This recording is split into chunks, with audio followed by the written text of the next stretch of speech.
हे घ्या राज.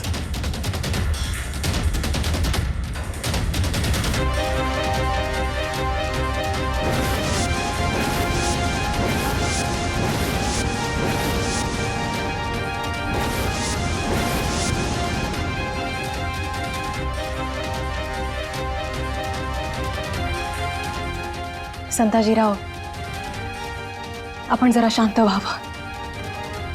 जे झालं त्यावर बोलू आपण.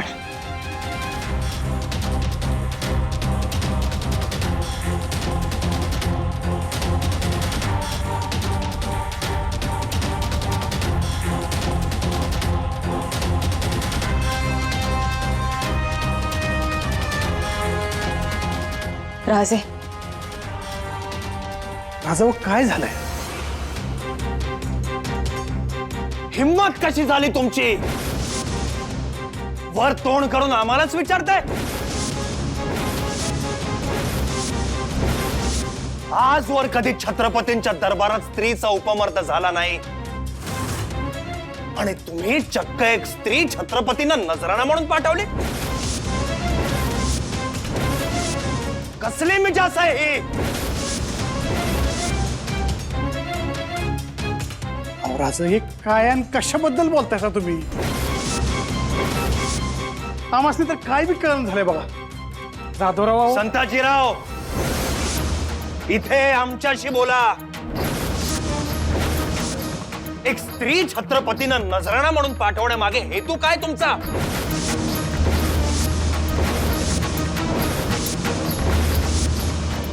कोण, कुठली स्त्री? संताजीराव, तुम्ही मोगली असबाब लुटलात. त्या खजिन्यासोबत सल्तनती छावणीमधून एका मुलीला पळवलं आणि तिला नजराणा म्हणून राजांच्याकडे बहाल केलं. पंत, तोंड सांभाळून बोला. हे आम्ही असलं काय बी केलेलं नाही आणि असलं कंच बी बालांट आम्ही सहन करणार नाही. हो जाधवराव, अहो तुम्ही काहीतरी सांगा. हा, अहो इतक्या मोहिमा आपण एकत्र मारल्या, केव्हा आमची नियत फिरली वय? संताजीराव, ती स्त्री आता इथेच आहे. सारा उलगडा होईल इथेच. मात्र एक विनंती आहे आमची, तोवर साऱ्यांनी सबुरीनं घ्यावा. आम्ही आलोच.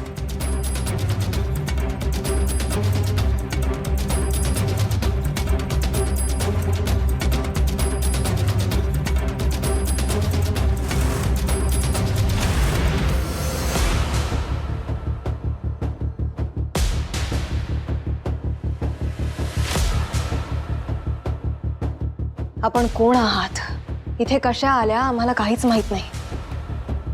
पण अशा असंख्य प्रश्नांना घेऊन आपण स्वतःच एक प्रश्नचिन्ह बनून राहिला आहात मराठी साम्राज्यावर. त्याची उत्तरं फक्त आपण देऊ शकता. आम्हाला माहिती आहे आम्ही आपल्याला त्रास देत आहोत, पण अनेकांची आयुष्य पणाला लागली आहेत. ते कोणं सोडवायचं तर आपल्याला सदरेवर यावं लागेल. याल ना?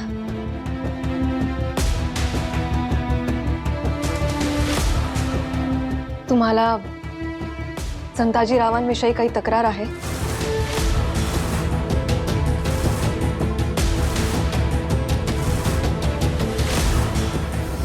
आज स्वराज्यासाठी आम्ही एवढं झटलो, त्याचं हे फळ मिळालं बे आम्हाला. गोरल्या छत्रपतींचे संस्कार आहेत आमच्यावर आणि मी असलं पाप करीन बाई. नाही, आज आम्हाला समद्यांना विचारायचंय की संताजी ह्यो असलं पाप करील, याच्यावर समद्यांचा विश्वास बसला? संताजीराव, निवाड्यात भावना चालत नाहीत. निर्दोष आहात ना, सिद्ध करा. राज, अहो जिथे विश्वासच तुटला तिथं आम्हाला काय बी सिद्ध करायचं नाही. आम्ही गुन्हेगार आहोत ना, द्या आम्हाला शिक्षा. आम्ही यो गुन्हा केलेला आहे आणि आम्हाला तो मान्य आहे.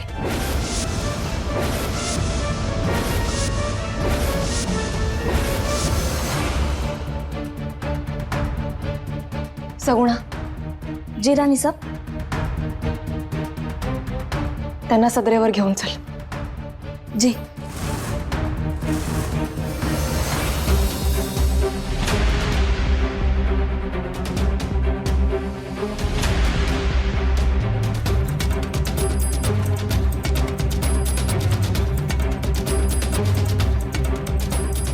राणी साहेब, या मुलीची प्रकृती नाजूक आहे.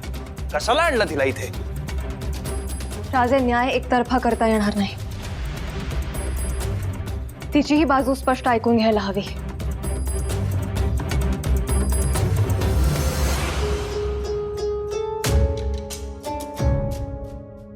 आई म्हणून हात जोडतो तुमच्यामोर. परस्त्रीला आईच मानावं असा शिवछत्रपतींचा दंडक आहे. आणि तेच संस्कार आमच्या रक्तात विरघळल्यात. आई भवानीची आण घेऊन सांगतो, तुमच्या बाबतीत जे काही बी घडलं ते कसं घडलं, काय घडलं, आम्हाला काय बी ठाव नाही. आता तुम्ही जे काय घडलं असेल, जे काय खरं असेल ते राजांमोहर मांडा.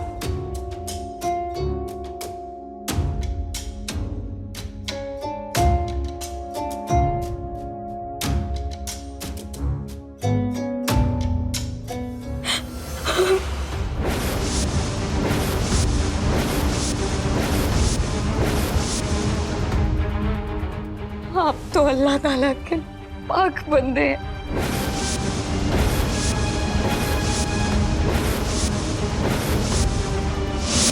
आपने हमारी जान बचाई.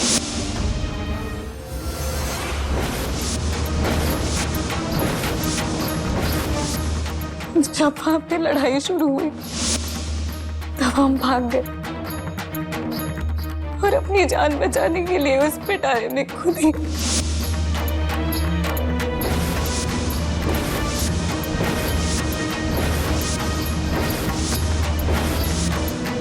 इस सब में आपका कोई कसूर नहीं है.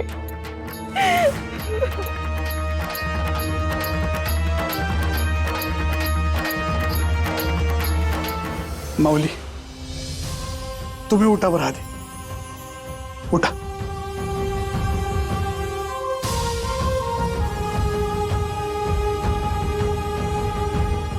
अहो, तुम्ही छत्रपतींच्या दरबारात उभे आहेस.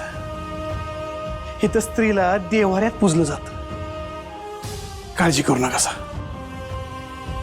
तुमच्या केसाला बी धक्का लागणार नाही.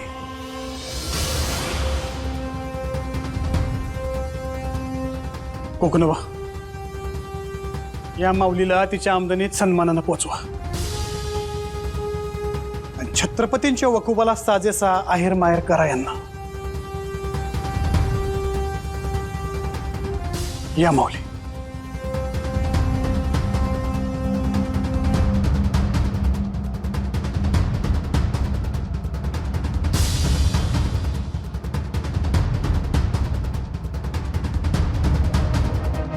येतो आम्ही.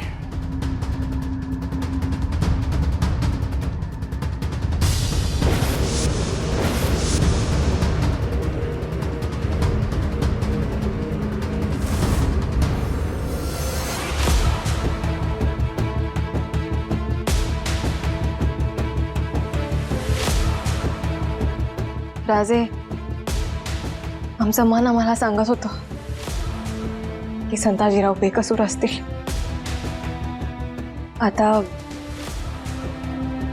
आता सारं चित्रही स्पष्ट झालंय, तर संताजीरावांना आपण थांबवायला हवं होतं. आपल्याला आता आम्ही चुकीचे दिसत असू तसं तर तसं समजा.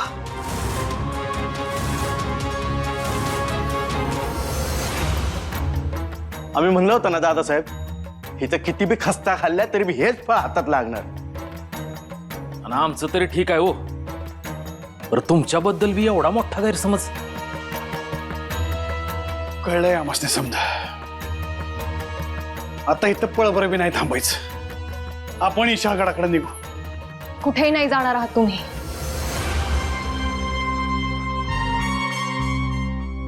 थांबावं इथेच.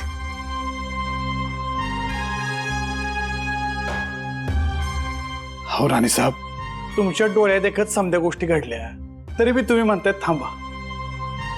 कशा पाहिजे? संताजीराव, आपली सल कळते आम्हाला, पण परिस्थितीच अशी उभी राहिली की प्रत्येकाचे राग लोभ नडले तिथे.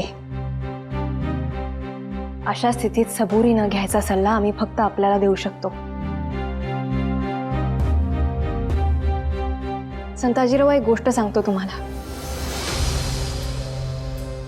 एका राजाकडे नियमितपणे एक साधू यायचा. राजा त्याच्या आदरातिथ्य करायचा, त्याला फळे द्यायचा. साधूने ते फळ खाल्लं की उरलेलं अर्ध फळ आपण खायचा. एक दिवस मात्र कमालच झाली. राजाने साधूला फळ दिलं, साधूने ते खाऊन पाहिलं. त्याला ते इतकं आवडलं की राजाच्या हातातलं उरलेलं फळ सुद्धा त्याने काढून घेतलं. म्हणजे तो साधू स्वार्थी झाला म्हणायचं. राजांनाही असंच वाटलं. हा स्वार्थीपणा का? मग राजांनी त्या साधूच्या हातातलं फळ हिसकावून घेतलं आणि स्वतः चाकून पाहिलं. अतिशय कडू फळ होतं ते. आणि तरी बी तो साधू ते फळ आनंदानं खात होता. राजांनाही असाच प्रश्न पडला. तेव्हा साधू म्हणाले, महाराज, दररोज आपण अमृतासारखे गोड फळं मला देत होता. आज एक दिवस कडू फळ मिळालं तर आम्ही तक्रार का करू? संताजीराव, आपल्याला समजून घेण्यात आमची चूक झाली, म्हणून आज एक कडू फळ आपल्या पदरी पडलंय. पण म्हणून आजवर स्वराज्यानं दिलेलं अमृताचं दान विसरू नका. स्वराज्य पणाला लागेल अशाने थांबावं, विनंती आमची.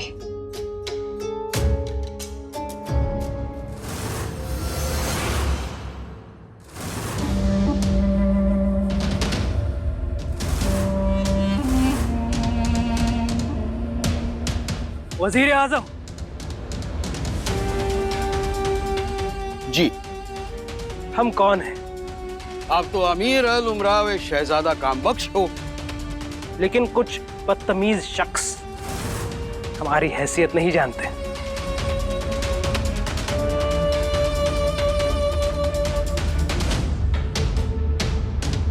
हम यहाँ तशरीफ लाए और आपके साहबजादे में इतनी भी तमीज नहीं कि हमारे सामने इत्माम से पेश आए।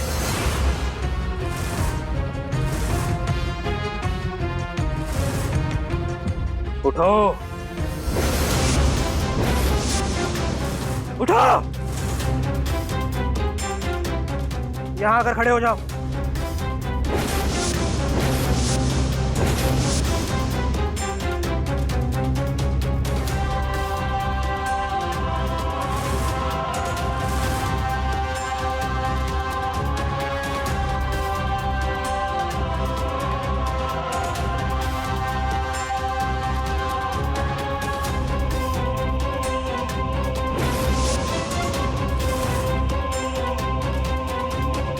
जुल्फिकार रुको।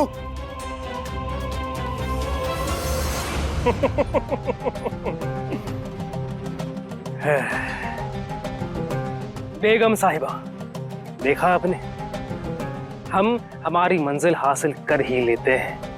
आखिर हम होने वाले बादशाह हैं। अहो, कटू फळाचं काही नाही वाटत राणे साहेब. अहो, स्वराज्यासाठी अशी 1000 मरण झेलायची तयारी आहे आमची. राज बोललं त्याचं बी काही नाही. अहो, माझ्या राजाचा हक्क आहे माझ्या देव. हा ना, तशी चूक घडली आमच्याकडनं. संताजीराव, हो, त्या पुरीचं आयुष्य आमच्या हलगर्जीपणामुळं पणाला लागलं. त्याच्याबद्दल जापसाल झाला असता तर आम्ही आपल्या पुढे सपशेल लोटांगण घातलं असतं. आमची समशेर तुमच्या हातात दिली असती आणि त्यातनं आमचं नरडं सोडवा अशी विनंती बी केली असती. पर तसं नाही झालं. मान्य आहे आम्हाला की आम्ही आपल्यावर अविश्वास दाखवला जो दाखवाय नको होता. हो राणे साहेब, यो संताजी 1000 चुका करल पण असा अनैतिक वागणार नाही. ह्यो विश्वास निदान तुम्ही तरी आमच्यावर दाखवाय पाहिजे होता. तुमची मर्जी म्हणून तुम्ही आमच्यावर जो दाग ठेवला जो आता आम्ही कसा पुसावा?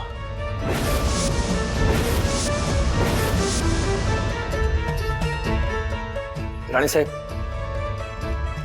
महाराजांनी आपल्याला बोलावलं आहे. आपण पुढे व्हा, आम्ही आलोच. जी.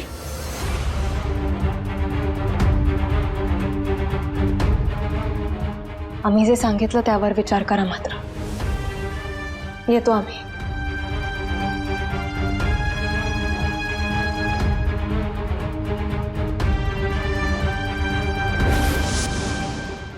जुल्फिकार, हमारी बात सुनिए. हम जो कहते हैं वो सुनिए, समझने की कोशिश करिए. जुल्फिकार शांत हो जाइए. जुल्फिकार शांत हो जाइए. हम आपकी तकलीफ समझ सकते हैं. आप उसे यहाँ क्यों लेकर आए अब्बू? क्या उसकी औकात है हमारे जगह पर बैठने की? ठीक है, लेकिन हम ये भूल नहीं सकते कि वो शहजादा है. हम नहीं मानते. जुल्फिकार, अपने वजूद को संभालिए. क्या है ये? कैसे इंतजामात है? हमारे डेरे में ना बैठने के लिए जगह है ना आराम करने के लिए. बदबू आती है वहां.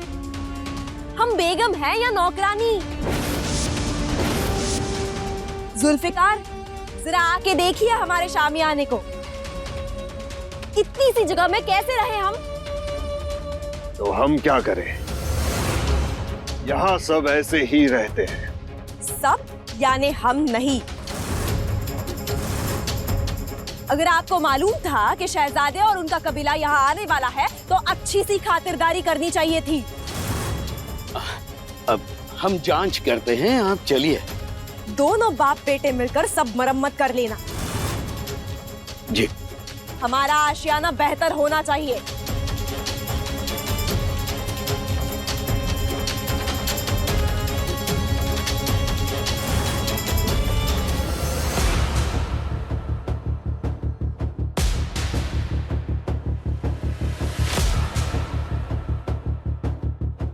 राजे, फार विचार नका करू. जे झालं ते होऊन गेलं. काय आणि किती वाईट घडलं असतं यापेक्षा चांगलं निष्पन्न झालं त्यावर समाधान मानू ना आपण. नाही राणीसाहेब, राणीसाहेब, राजाची जबाबदारी म्हणजे काटेरी मुकुट पेलणं असतं. काय घडलं असतं हा विचार सुद्धा त्या काटेरी मुकुटाने ओढलेला ओरखडा असतो. त्यांनी ती स्त्री नजराणा म्हणून पाठवली नाही हे सिद्ध झालंय, पण म्हणून त्यांचं चुकलं नाहीये असं नाही. एका स्त्रीच्या आयुष्याचा प्रश्न होता राणीसाहेब. एक दोन पळ तो पेटारा उघडायला उशीर झाला असता तर त्यात गुदमरून त्या स्त्रीचा हाकनाक बळी गेला असता. याचा जाब आम्ही कोणाला विचारावा राणीसाहेब? संताजीराव जबाबदार व्यक्ती आहेत. कसलीही तपासणी न करता पेटारे उचललेच कसे गेले? तिथे त्या मालाची खातर जमा करणं ही संताजीरावांची जबाबदारी नव्हती? आपण त्यांची तरफदारी करू नये राणीसाहेब. आमचा राग वृथा नाही. संताजीरावांकडनं हलगर्जीपणा झालाय आणि त्याची त्यांना जाणीवही नाहीये. आणि हा हलगर्जीपणा दुर्लक्षित करण्यासारखा नाहीये.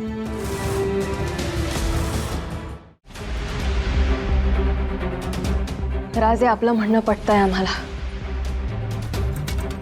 हे सारं खरं असलं तरी मराठी राज्याचे दोन बुलंद बुरुज आहेत, संताजीराव आणि धनाजीराव. हा बेबनाव असाच राहिला तर हे बुरुज ढासळतील आणि मग कुठेतरी आपला कठोरपणा कारणीभूत असेल.